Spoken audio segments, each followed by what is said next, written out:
All right, hello everyone. Welcome to my channel. My name is Thomas, and I do um, educational material on this channel.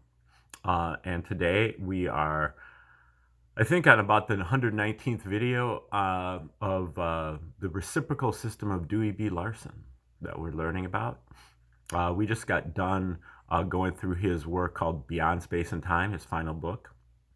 But today we're going to back up a little bit to an interview that he did in 1984.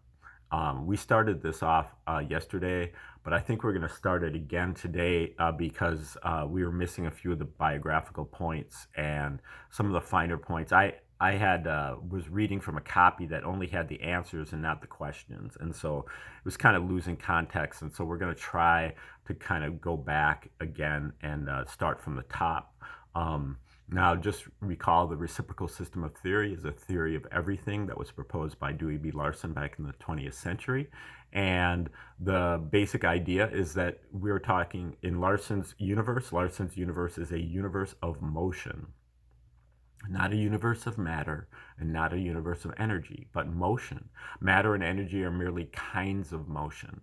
And motion is the other people have come up with that before, like Descartes and Eddington and Hobbes have all posited a universe of motion. But what distinguishes Larson is that he defined motion as the relationship between space and time.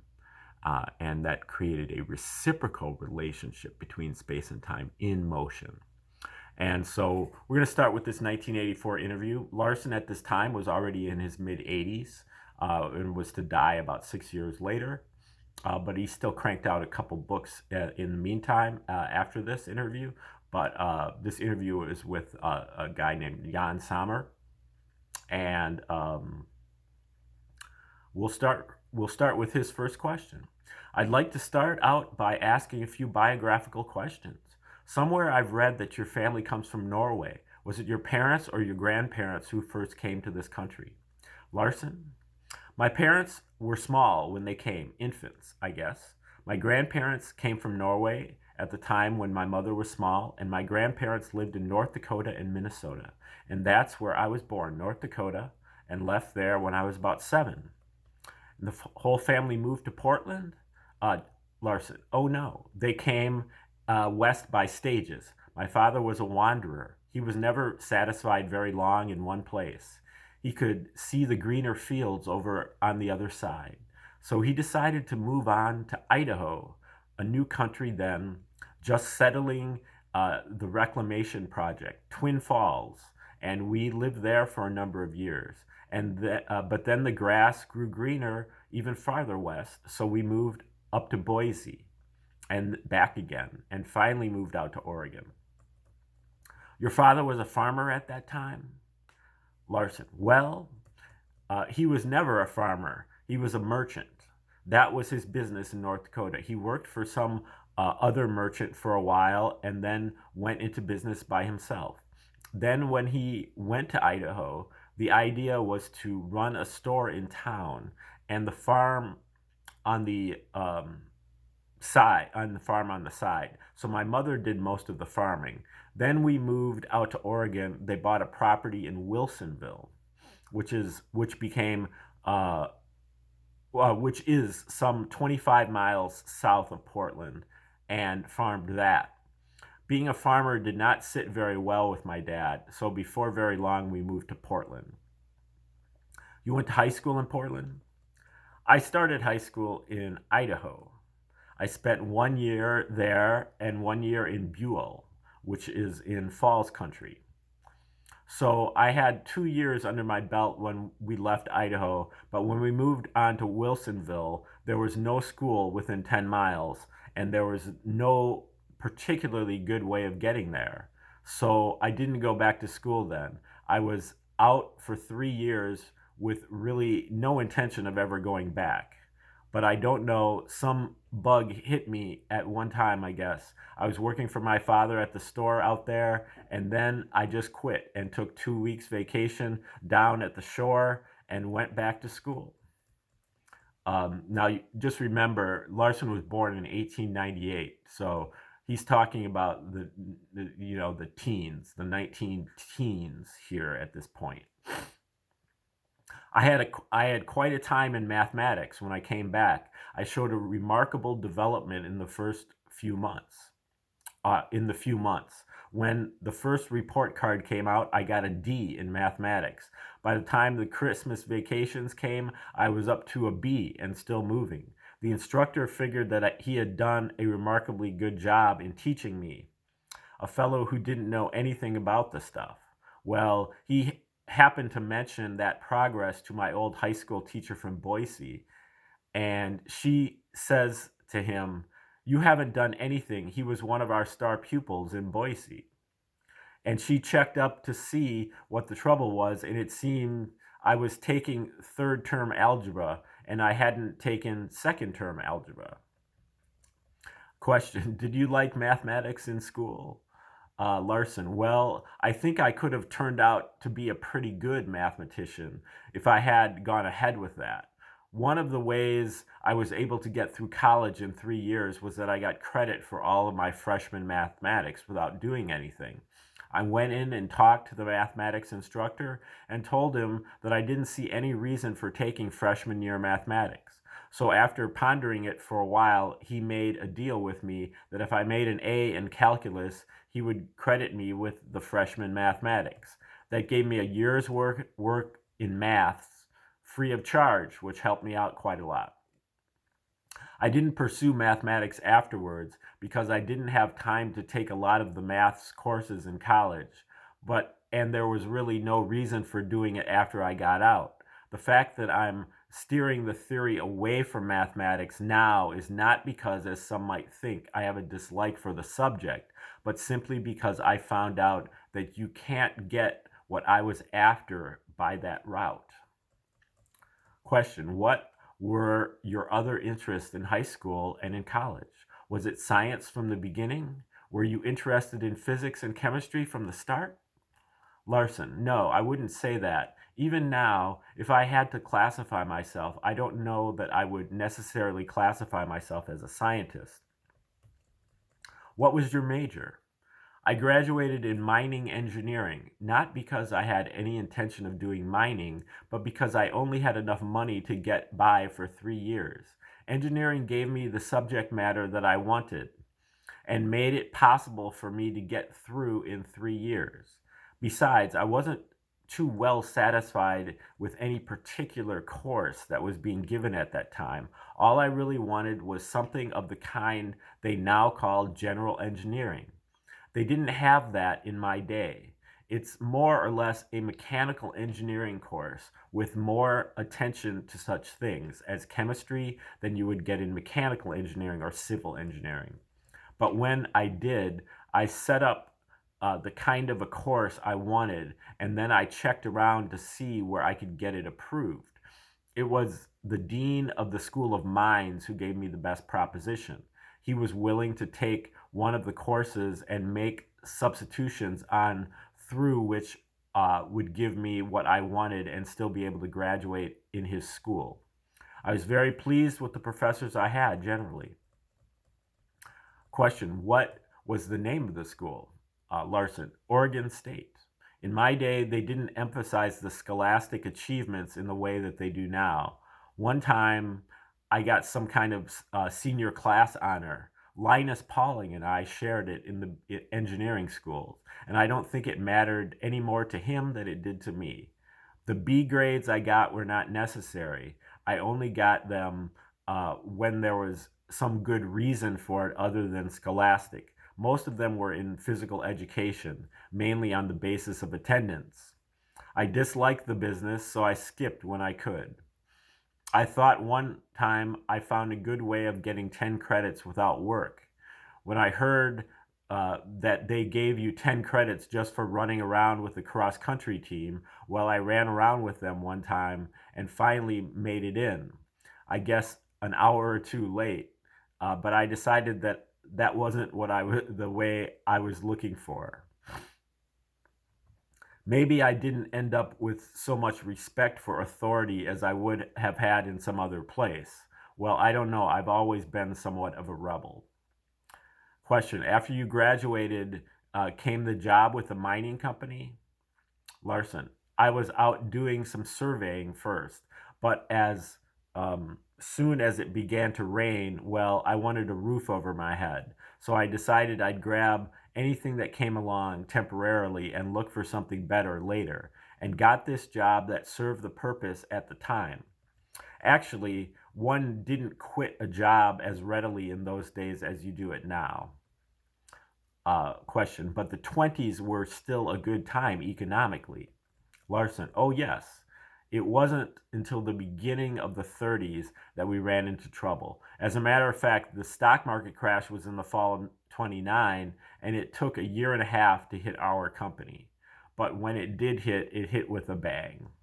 I wasn't there more than a few months before I got shoved into administrative work, as so often happens with engineers in industry. And that was one of the things that contributed to my going into the research work on the side. Question, you wanted to continue doing research in some way.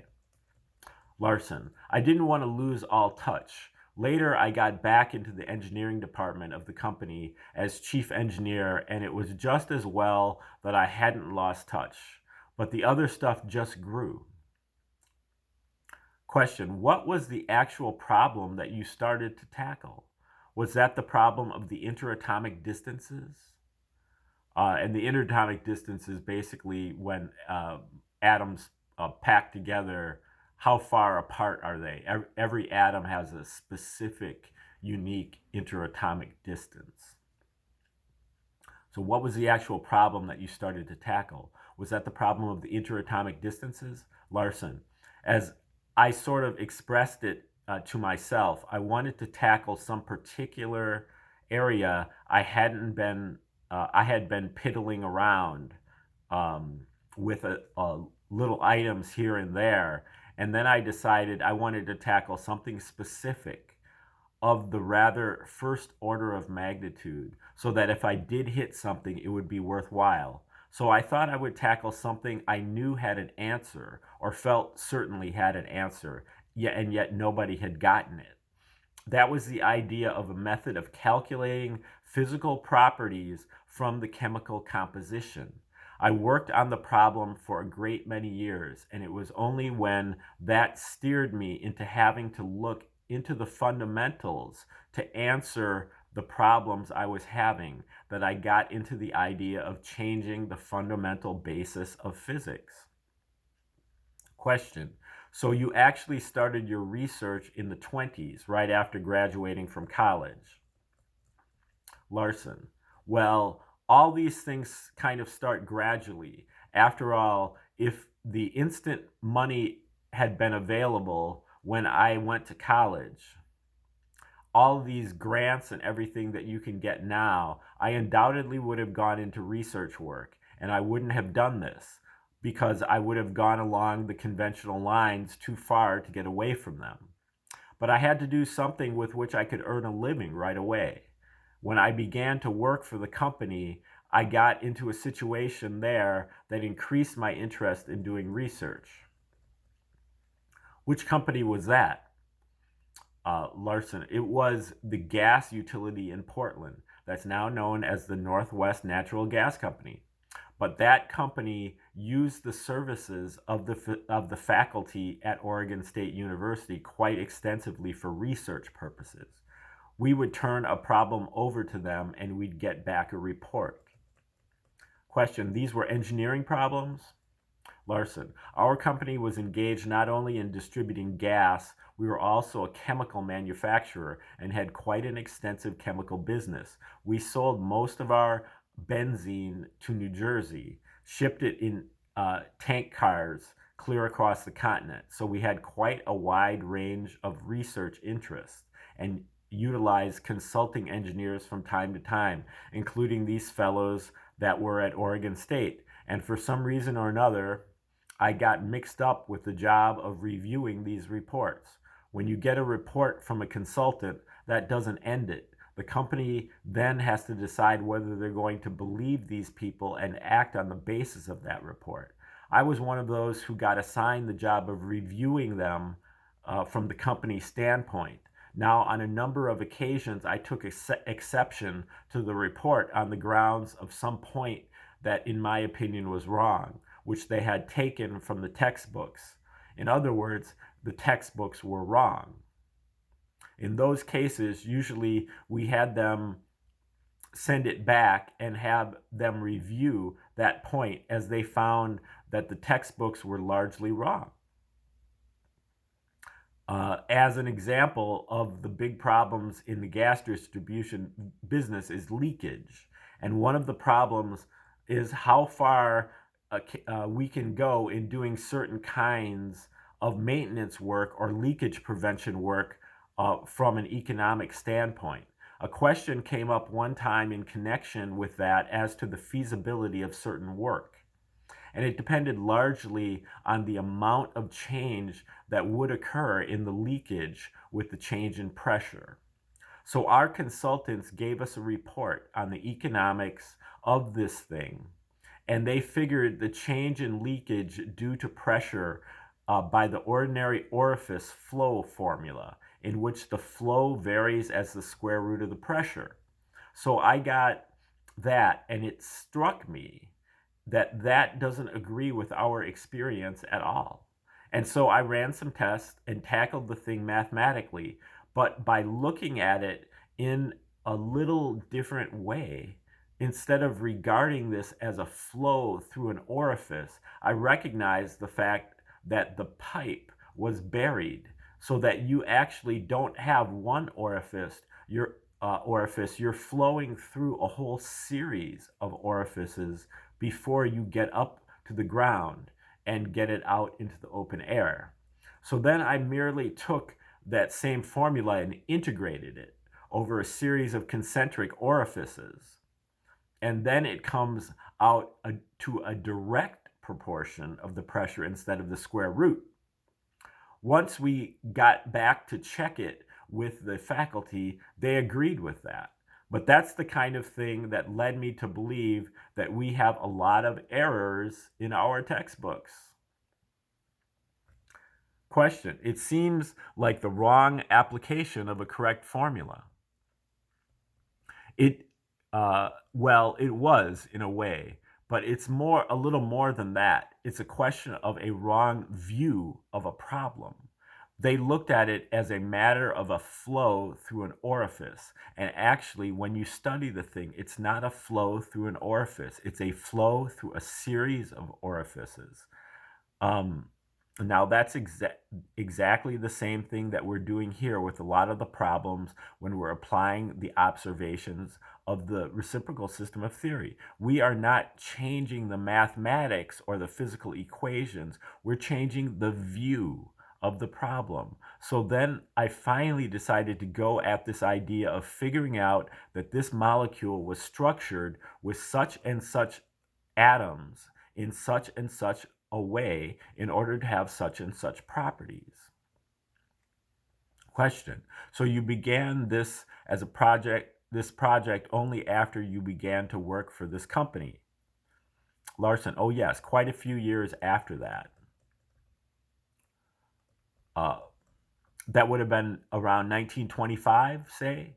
Well, it could have been. I went to work for them in the fall of 1922. What kind of work had been done on this project before? Could you use some of the previous results? Answer: Larson: oh, there have been all kinds of efforts. In fact, one of the empirical or semi-empirical equations that are being used by the chemists now had to be the result of this kind of an effort. The literature is full of that stuff. The question of equations of state, for instance, the question of how the solid state of matter responds to temperature and pressure has been a subject of enough books to fill a room here. The approach has been to handle it mathematically.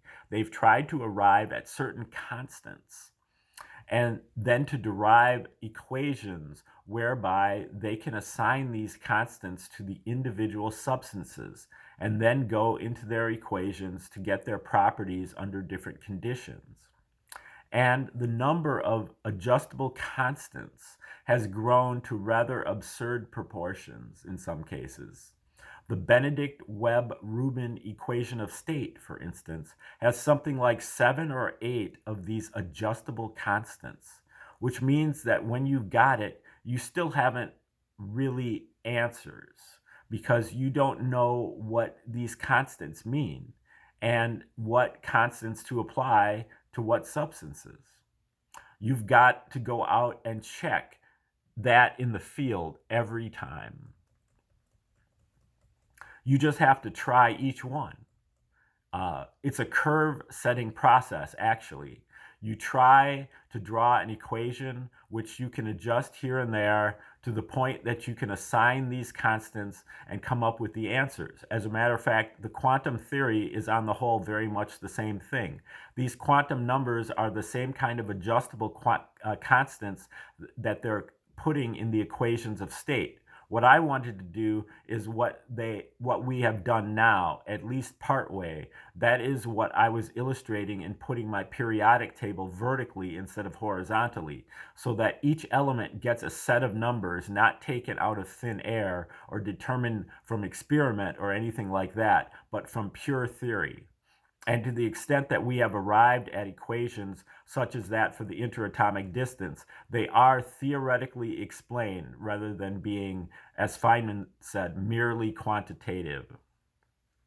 Okay, we'll pick it up from there tomorrow. Now, I just wanted to mention that thanks for tuning in if you watched my first decode of the resurrection from the Bible. That I put out yesterday. I'm going to put out part 2 on that a little bit later this week, probably at the end of the week. So you might have to wait for number 2, but it'll be coming. Thanks for tuning in. Have a great day.